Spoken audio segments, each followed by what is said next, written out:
Fight Fiends, forecasters, thank you for tuning back in for another full card prediction show. I'm not here to waste your time.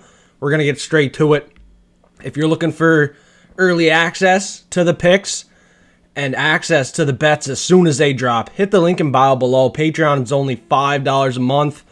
Today I've been cooking up some basketball bets and NHL Platinum play. I'm going to do one Platinum play in every sport every single day. We've been cooking it up, starting to get the momentum rolling forward rather than just sitting at a standstill. Platinum bets are out for basketball and hockey today. But right now we're here to talk about the fights this Saturday going down in Sydney, Australia. UFC 312. It's probably my least confident card of the year of forecasting. I have 3 high confidence picks. Only 3 picks with high confidence. The rest are low confidence. So I'm not looking to bet a lot of these fights. They're just my pick. Coin flip on a lot of these fights. Not looking to parlay a lot of these fights. If you're into parlays, if you're looking to bet each and every pick that I make, that's on you. Join for $5 a month. You can see the confidence levels. You can see each and every bet. I'm telling you right now, I'm not betting each and every pick that I do make. I know last week, Sharamegomedov, someone said, hey, forecast is taking him. I'm a ride with it. I'm taking the bet. That's on him. He took the bet on Sharamegomedov.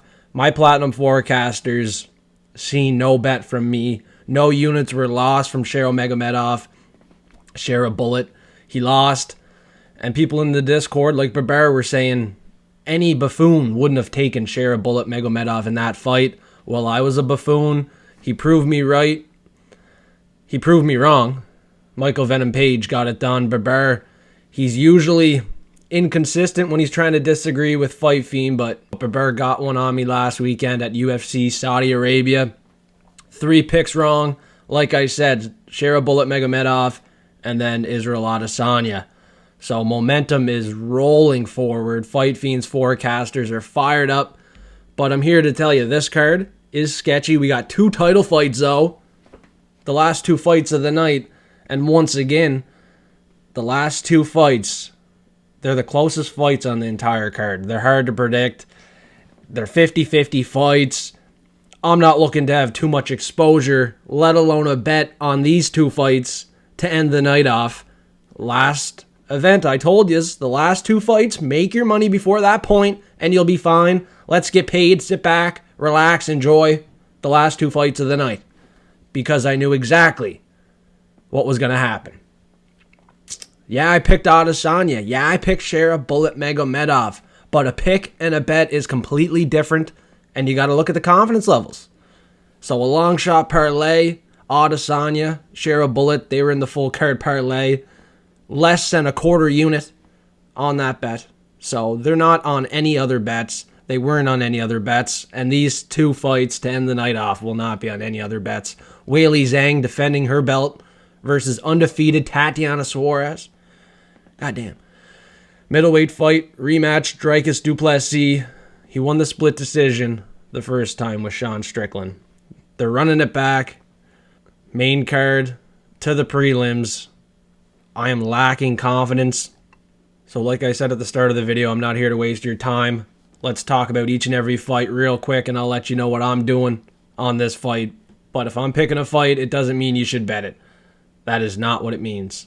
These are just the picks. If you want the bets, hit the link in bio below. $5 a month. Look at these wins. I got to show you some of the wins. Just to prove to you it's worth $5 a month. Definitely worth it. And as soon as a bet gets dropped, you get notified. I have 1 bet on this fight card so far. He is the dog of the week. I'll let you know who he is. I got 2 locks on the prelims, and I can't play them on the money line. So we'll talk about those 2 fights. Let's get straight to it. We got a guy undefeated from South Korea. Pretty big favorite here. Hyun Sun Park. And then he's fighting this guy.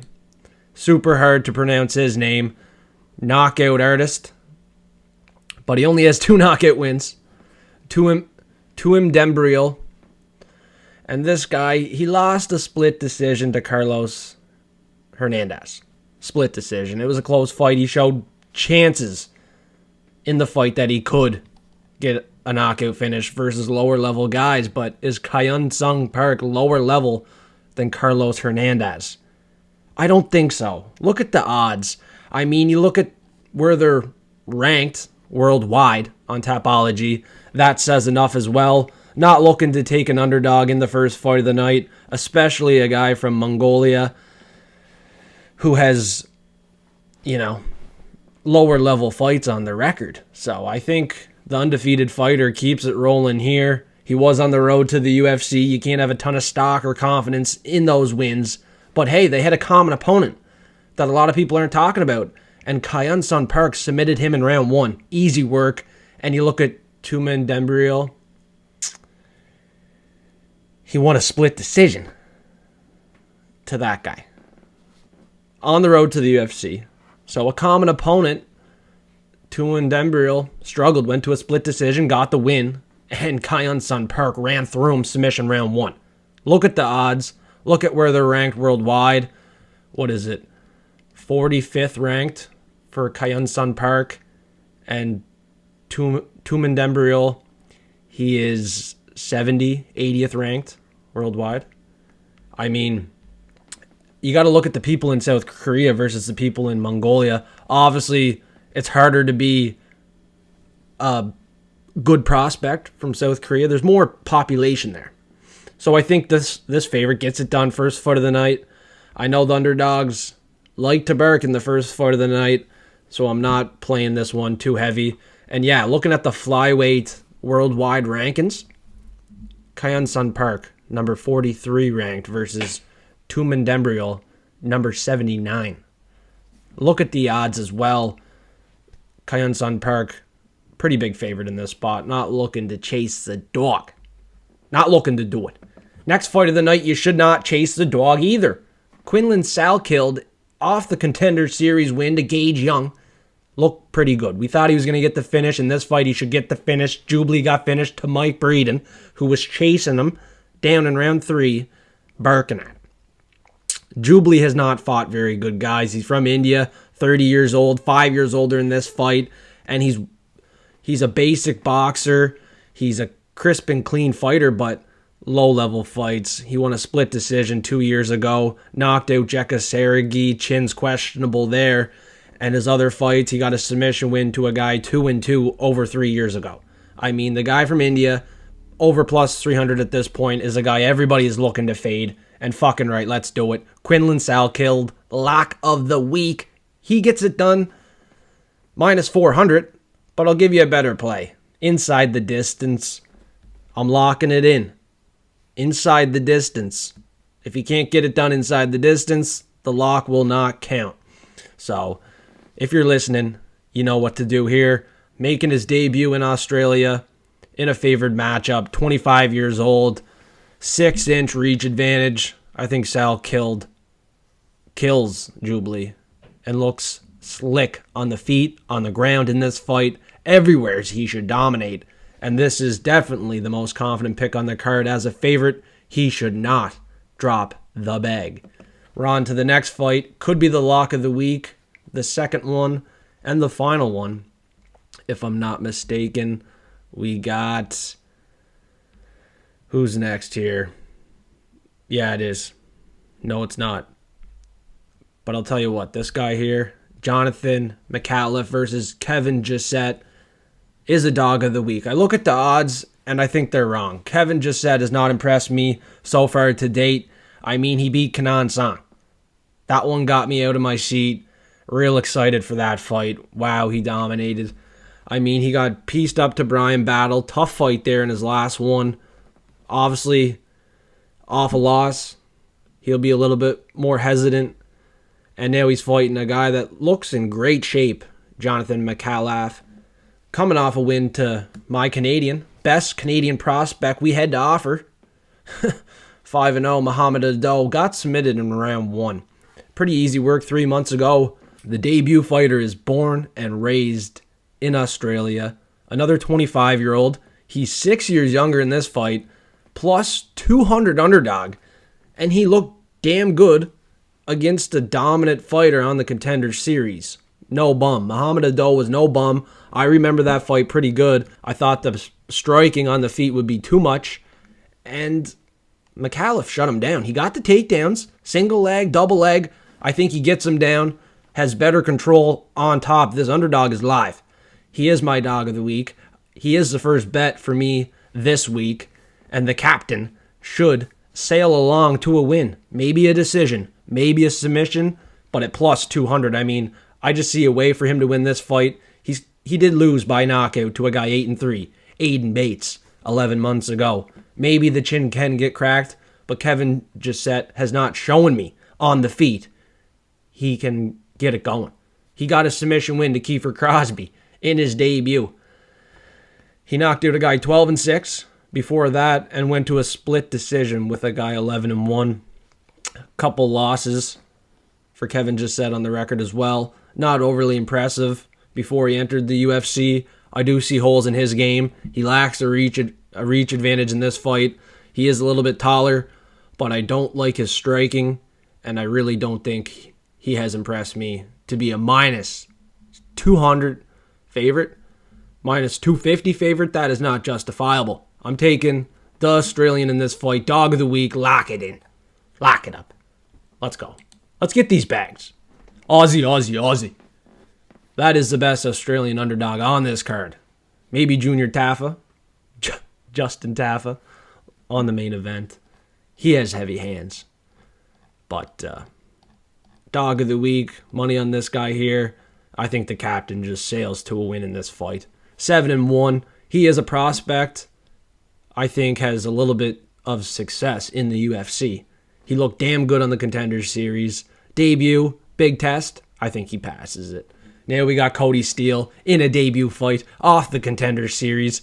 And you know, there was another lock of the week on the prelims against Rong.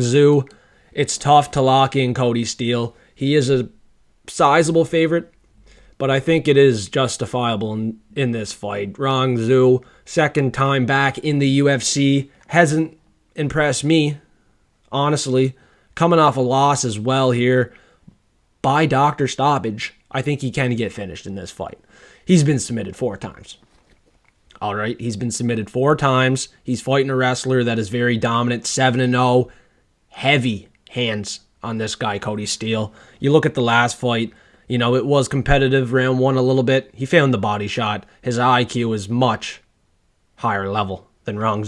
Rong is a Chinese fighter with not much advantages in this fight. I don't see a path to victory for Rong. What's the advantage in this fight versus Cody Steele? Cody Steele's getting hyped up by the UFC, getting promoted a little bit as well. I think they want him to win. I think he will win, and I'm locking him in to win as well. 29 years old. It's now or never. Can't afford to lose. Undefeated. Let's get it. Cody Steele it is. Inside the distance with Quillan Salkilld inside the distance. That's a plus money play that I'm locking in. Those are the 2 locks of the week. But the official bet on the locks, I'm not touching the money line. I'm playing them inside the distance. So there you go. There's the lock play for UFC 312. You heard the dog of the week. Now we're just going to run through the picks. Every other pick on the card, no joke for me, is low confidence. Not one pick I'm going to give you from here on out is above 60%. So let's run through it quick. I don't see any reason to overcomplicate the picks, to bet on these picks, or to parlay anything from here on out. We're looking to get paid with the 2 locks inside the distance, hit that dog of the week, and then we're looking at the next fight night. Let's get it, Fight Fiends forecasters. Play it smart. If you're a parlayer looking to get paid, best of luck to you, but these picks are not confident ones. We got Ilya, Topuria's brother, versus Alexander Volkanovski's training partner, Colby Thicknesse versus Aleksandre Topuria. I can't pay the price for Topuria. He is rightfully the favorite. He should have heavier hands, better wrestling. But look at the guys he's been fighting. He's been super inactive. waiting to get into the UFC. Now that he's here, he could drop the bag. He could. Colby is no bum. 7-0 undefeated. Training with Volkanovski all the time. I think he can match the wrestling and the grappling of Topuria, where Topuria will have a clear advantages on the feet. I think he's going to hit way too hard. Probably find the knockout punch in this fight as to why I have to pick him. Low confidence, though. He's 29 years old, beat a guy 1-9. I'm not joking. Topuria's brother beat a guy 1-9, 3-1 in his last bout 2 years ago, 7-18, and he lost to a guy debuting up a weight class 9 years ago. Those are his most recent fights. I can't trust him. I can't put money on him. Maybe he gets the knockout, but Thicknesse has never been knocked out. He's never lost a fight. He's fighting higher level guys. He's more active. He's fought, 4 times in the last 11 months. And he beat a 7-3 guy by a decision. I got to think Colby has a better cardio. He can go 15 minutes, and he can get this win. So if you're taking that plus 300 underdog, Thicknesse, it's a little fat, but I don't blame you if you give that a pat because it has a chance. But I'm going to Topuria low confidence. I think he finds the chin. He's probably going to hit too hard. That's what it comes down to for me. He's a Topuria. Probably hits too fucking hard. All right. Minus 400. Would not play that. Not even in a parlay. I don't see how it's worth it. Not at all. And the next fight on the prelims is Wang and Bruna, Brazil. I was thinking maybe this underdog's worth it. Maybe I'll pick her to win, Bruna, Brazil. Fighting nerd, eh? I mean, Wang didn't look good in her last fight. Big favorite. Big favorite again in this one. But, she looked good before she got finished and caught. Yeah, she could get finished and caught again, but she beat Valentina Shevchenko. The only thing really going for her in her career right now. Unless she can redeem herself in this fight. You look at the fights before the UFC for Wang. She beat a former UFC fighter by a decision. Don't know how she didn't finish her. Yanan Wu, 13-6. And then another girl at UAE Warriors. That girl was 3-1. Couldn't finish her either. Now, road to the UFC, she found the finish. She flatlined Victoria Leonardo 9-5.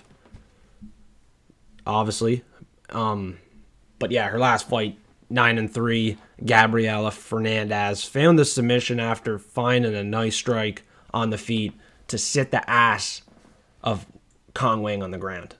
Or not even the ass, like just the whole body of Wang just out. Just boom. And Bruna, Brazil has that boom, She knocked out, who was it?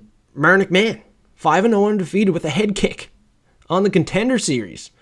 Now she beat Shannon Banan, 5-0, undefeated as well. And she beat Molly McCann, who has great striking and has fought a lot of good girls. A lot of people don't like to give Molly McCann credit, but she's not that bad. 14-6, not great. She's not that bad. Now, Bruna, Brazil, win-loss, win. Due for the loss here. I think she might lose, probably. Wang is too quick, too fast on the feet, and unless she doesn't get caught, she probably wins. That's just how I see it. She beat Valentina Shevchenko. I don't know. She's not trustable, that's for sure. She's not worth it for a bet, but she's the pick. How in the world can you bet on this girl, though? Inside the distance? Maybe, but you got to look at the knockout because Bruna Brazil's been knocked out 3 times. Wang has quick, fast striking. She probably catches her on the feet.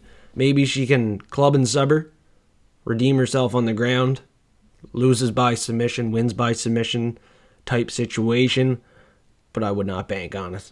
I would rather put a little bit of money on Bruna Brazil plus 350. Why not? She's not the pick, though. She definitely won't even be a bet. There's no reason to bet this fight. It's a women's MMA fight.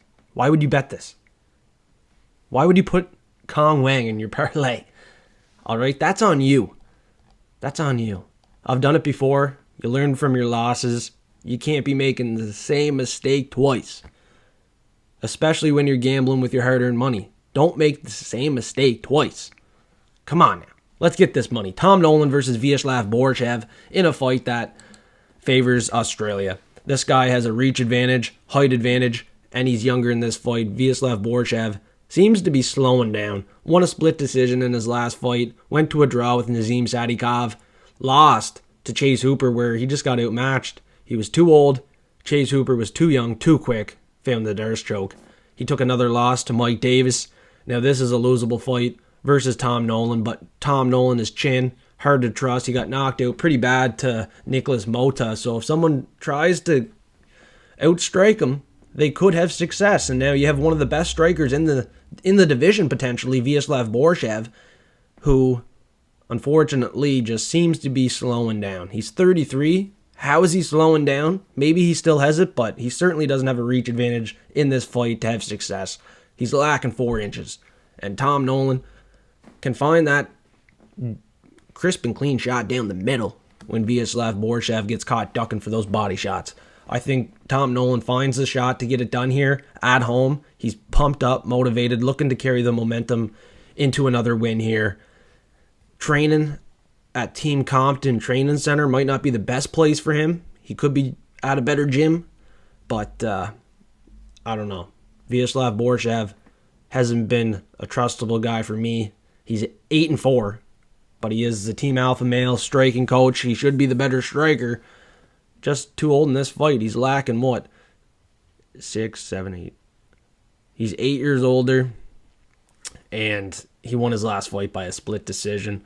Tom Nolan, normally a finisher, won his last fight by unanimous decision, proven to us that he can go 15 minutes if he has to. At plus 115, I'm going to pick up the dog play here. Am I going to bet it? It could be worth it. He's 6'3".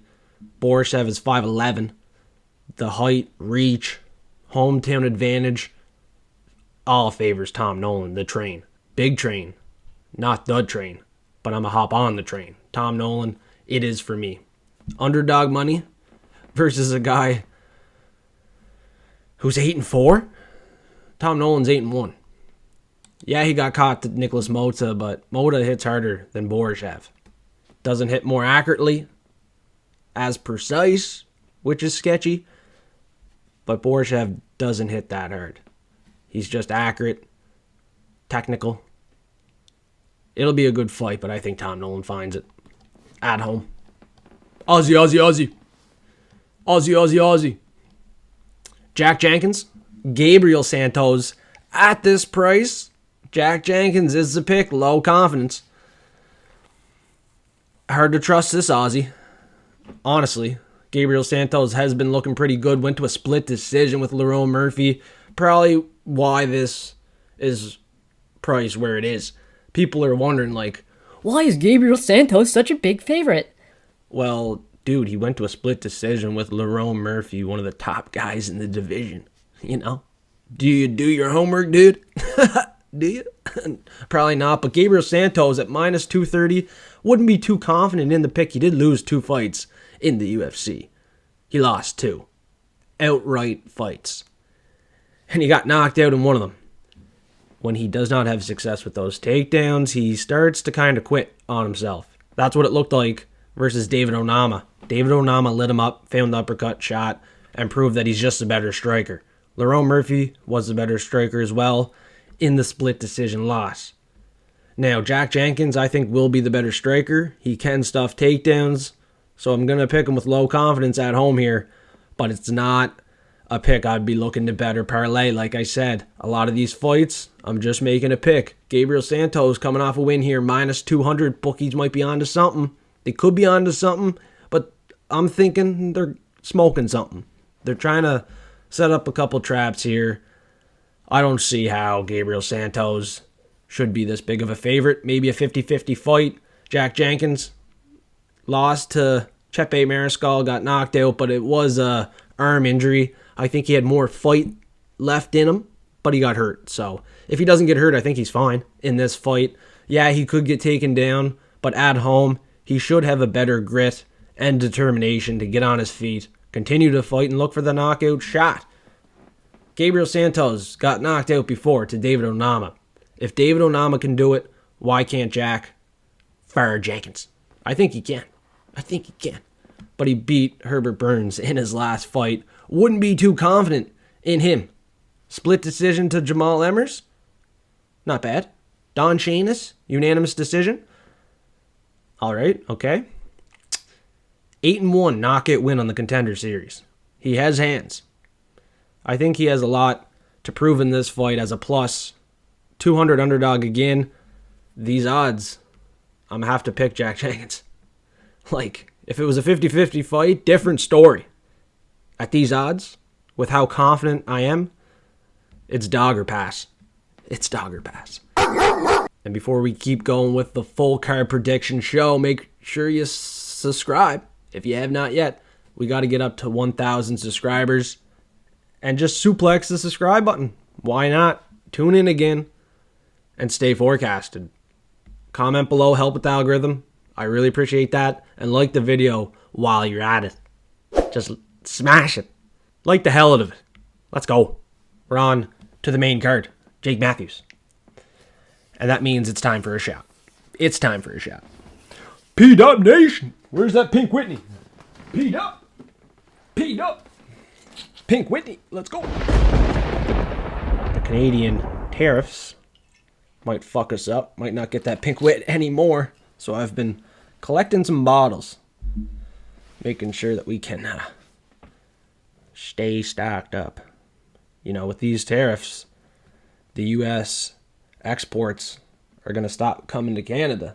So I have to have lots of Pink Whitney in the liquor cabinet for the upcoming fight nights. Get the liquid courage, and let's get going. Let's get these bags.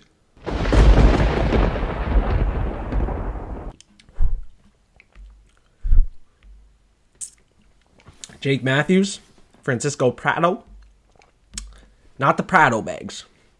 That's not what I'm talking about. You foolish motherfucker. Francisco Prado might make you a money bag as a dog. How many underdogs are going to win on this fight night? I don't know. A few.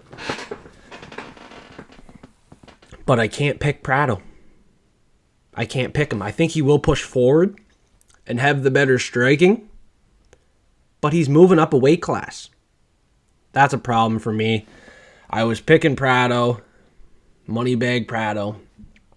Until I found out, man, he's 22, 8 years younger in this fight. What is he, 1-3 in the UFC right now? Really not that great. He could go to a regional scene, get a couple wins, come back. He's 22. Like, I don't know if it's the time right now for him. Like, he's 1-3 in the UFC, winning one fight to Otman Azayatar, who, I mean, look at how he's doing. Not very good. So, if Prado loses this fight, he might have to go to the regional scene. And I could see it. 22 years old, still pretty green, honestly. He's moving up from 155 lightweight to welterweight. That's never a good look. That's not a good look, dude. You're 22. You're not a 170 frame in the UFC. Fighting Jake Matthews, 20-7. The amount of experience this guy has, you have to pick him to win. A minus 200 favorite again that almost seems unjustifiable. You're looking at the odds and you're like, how in the fuck? Really? But you dig a little deeper and I mean, yeah, he probably gets it done here. Low confidence Jake Matthews. If he gets the takedown and control time, it could be a wrap pretty quick here. Submission win or a decision win for Jake Matthews is how I'm seeing this one. The Celtic kid probably shows up in Australia. He's Australian and gets it done here. Coming off a win to Phil Rowe. And he's another guy like loss, win, due for the loss. Not looking to bet him. Like so inconsistent. But I think he gets it done. You look at the losses like Michael Morales, 15-0 undefeated. Unanimous decision. So if a guy like Micallef can't finish Jake Matthews, why would you think this dog would? Moving up from lightweight. That just doesn't make sense, so you can't really pick him to win. Matthew Semlisberger beat Jake Matthews. Oh my god, that's a bad loss for Jake. Jake the fucking snake in that one. Slithered the win away. Unanimous decision loss there. He got rocked in that fight. I remember he got hit. But moving up from 155, 22 years old. I don't think Prado has the pop behind his punches to get this one done. I'm taking the favorite. Low confidence again.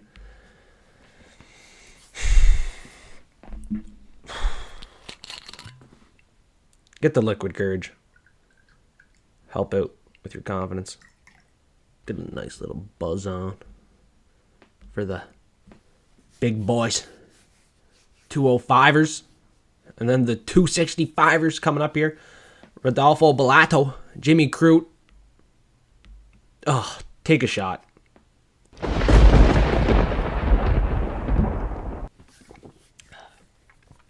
What a fucking fight. Jimmy Crute retired in his last fight, man. He retired. He was done, man. He's 28. He was like 26, 27 at the time when he wanted to retire. He's 1-3-1 in his last 5. He's Australian. Slight dog. The brute, Jimmy Crute, honestly, man, as a dog, he's going to see some love. But he retired in his last fight. He got submitted. Before that submission loss to Alonzo Menifield, he did take down Alonzo Menifield a lot. It was a rematch fight, majority draw in the first one. Now, he got a lot of takedowns in that first fight. He had a lot of control time. He should have won the fight. It should not have needed a rematch. Alonzo Menifield and his corner was smart to find that submission win by guillotine the next time around. And the fact that this fight against Rodolfo Bellato is not a rematch, I think Bellato might not be ready for the takedowns and control time that the brute Jimmy Crute can impose. So there's the game plan for Jimmy Crute. Takedowns, control time, and get that submission win. That's how you're going to win it for Jimmy Crute. Submission win, man. Yeah, he's knocked out Modestus Bacchus. But, dude, he's a submission grappler at heart. He wants this fight on the ground, and that's how he wants to get this win. He has a lot of first-round finishes as well. You look at Bellato, took 2 losses to the same guy, Vitor Petrino. Got knocked out in one of them, both of them. And he could get knocked out in this fight, but I think it's a club and sub in this one. Jimmy Crute, the brute, gets it done. Back in Australia, off retirement. If he loses this one, the dude is going to... I don't know what he's going to do, honestly. I don't know.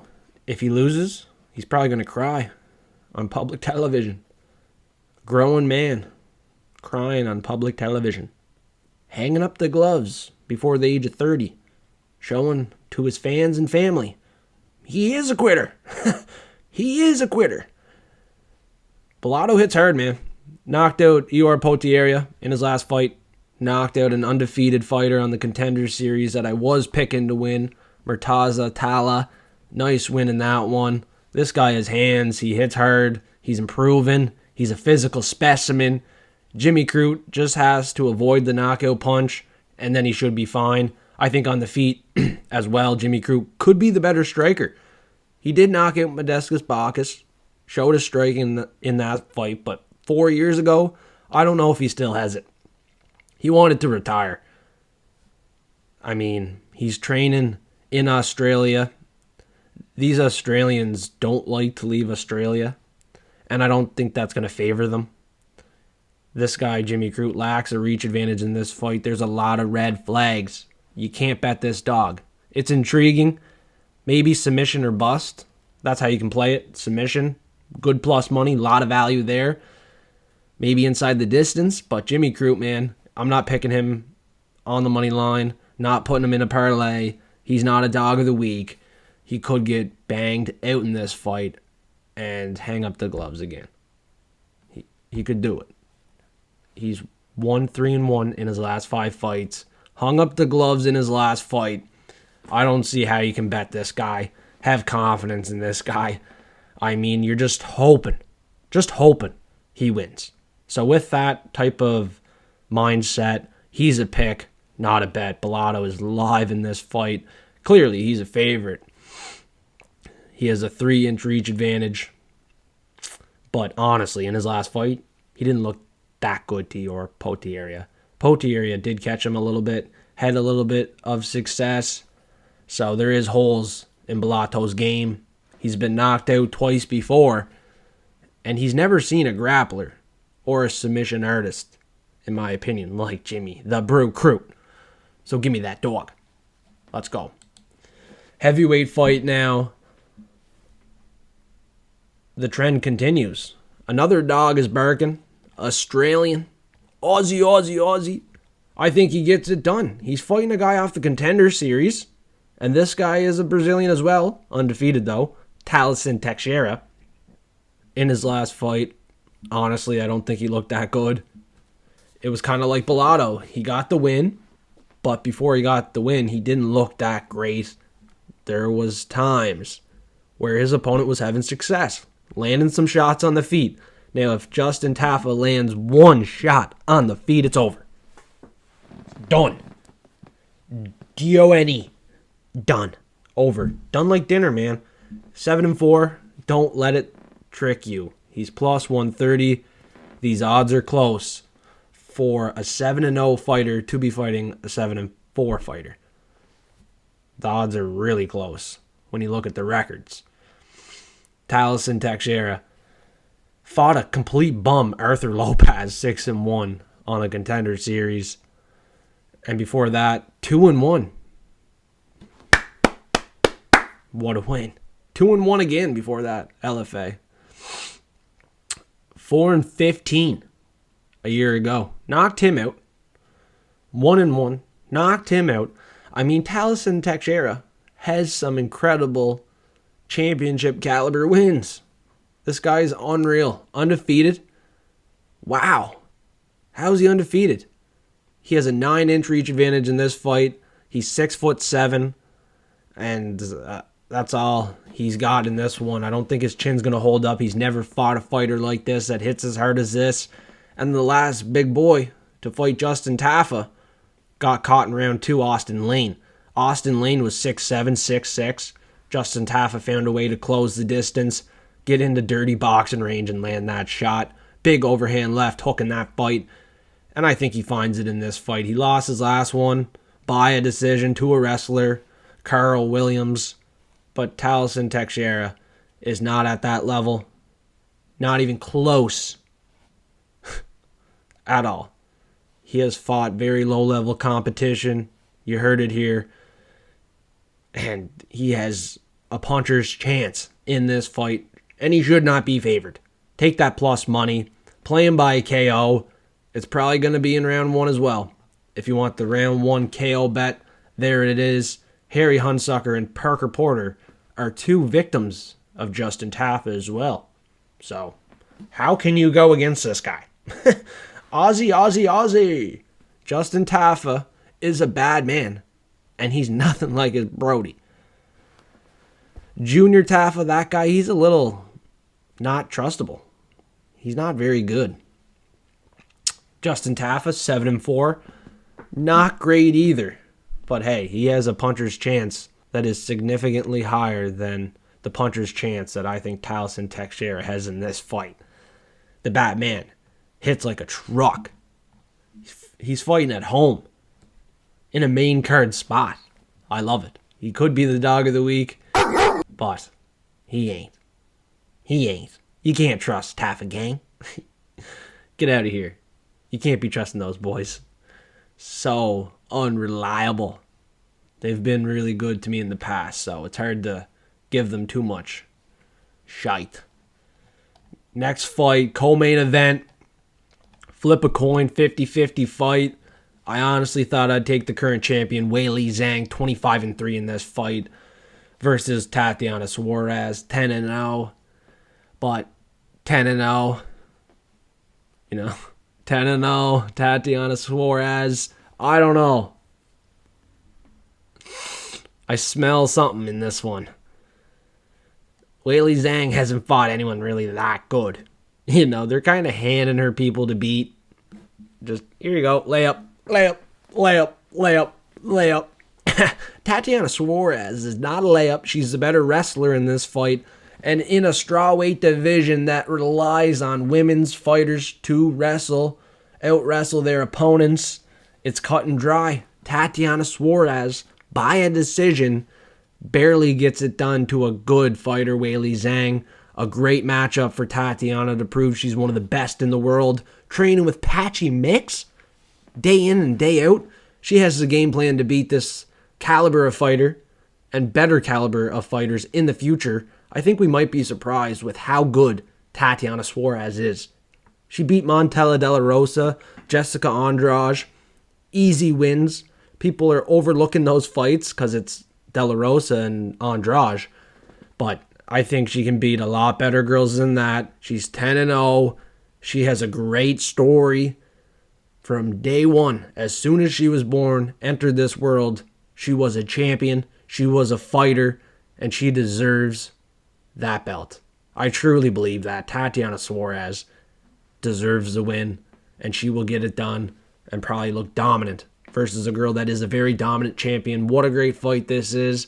Hard to put money on it because Weili Zhang is so dominant. She's such a good wrestler. It's hard to think she can get out wrestled, but she lost to Rose Namajunas by a split decision. If this fight looks remotely close to that fight, it's Tatiana Suarez all day long. Let me tell you that. So, Rose proved to me already. Tatiana can get this done, and she can cash. Have a lot of success in this fight. That's the pick. Will it be the bet? I don't know. It's a good fight. It's a big fight. Probably should have a little something on it. So join for $5 a month. Become a Platinum Forecaster. Hit the link in bio below. And you'll see if I make a bet on this fight. Tatiana Suarez is the pick. Believe it or not. I don't think Weili Zhang continues the success. We've really seen moments in her career that, there's a level of competition that can beat her. I think there is. And this is it. Tatiana Suarez. Undefeated. 50-50 fight. Odds indicate that this fight is going to be close. So no matter what side you are on, the 35-year-old, the 34-year-old, you can't be overly confident. You just can't. And now we got the main event of the evening. Sean Strickland looking for revenge versus Dricus du Plessis in Australia.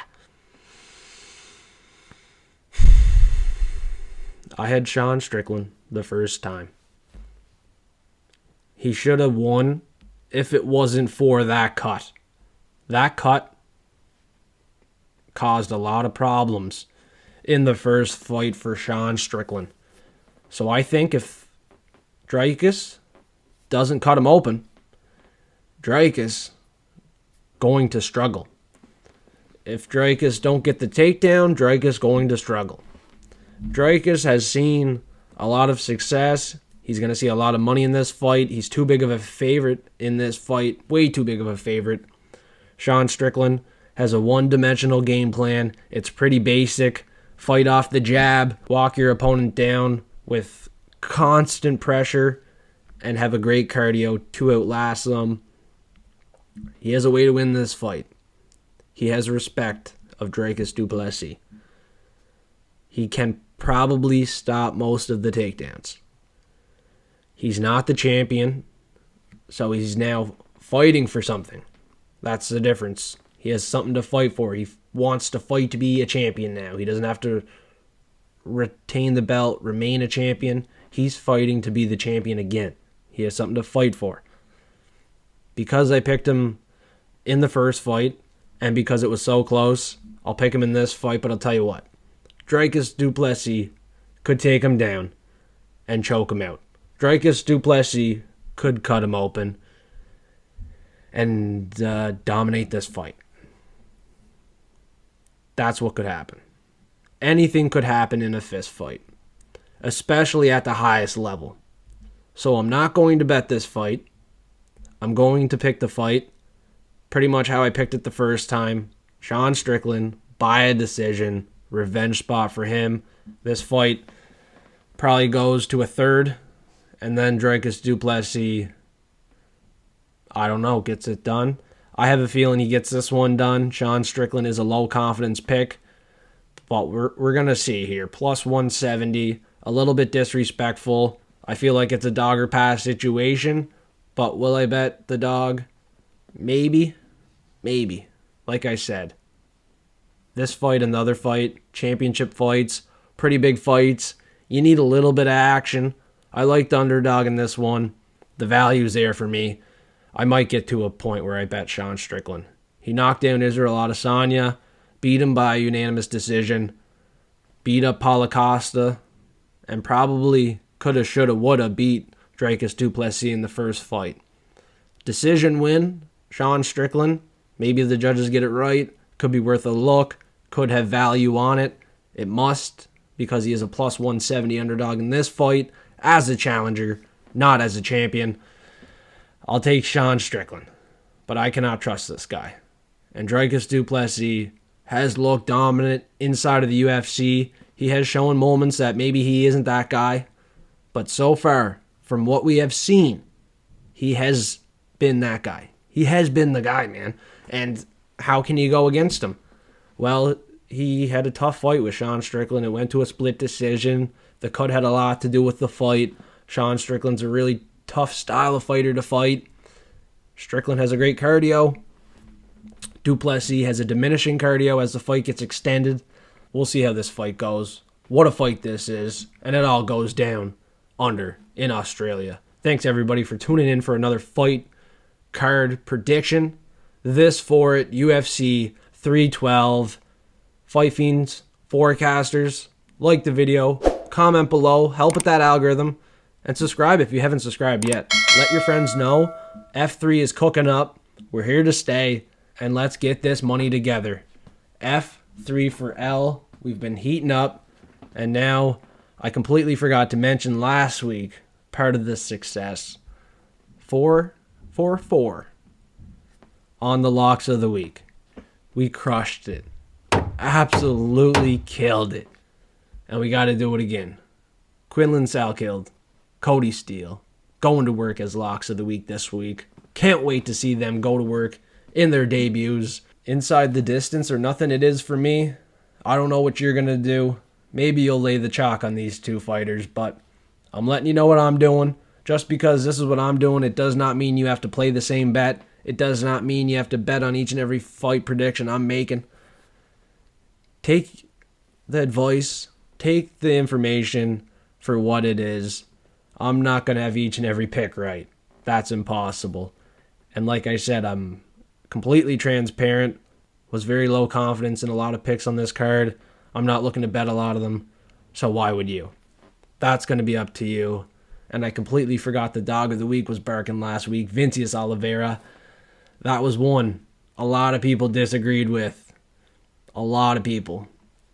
And it was so funny in Discord. Discord's free. Hit the link in bio below. Baber, he disagreed with that fight. And he was wrong. He told me to put 1,000 on Vincius Oliveira. Goddamn, I shoulda. He made it look pretty easy. Said Nurmagomedov completely gassed out. My prediction was on point. And I just never get the credit I deserve. Hit the dog of the week. Hit 4 locks. And nobody really gave me a shout out or thanked me or anything like that. So it's cool. Hopefully everybody had a fun night last Saturday. And this Saturday, y'all know Fight Fiends and forecasters are going to have some fun. But god damn it. Show some appreciation and support for F3. Let's go.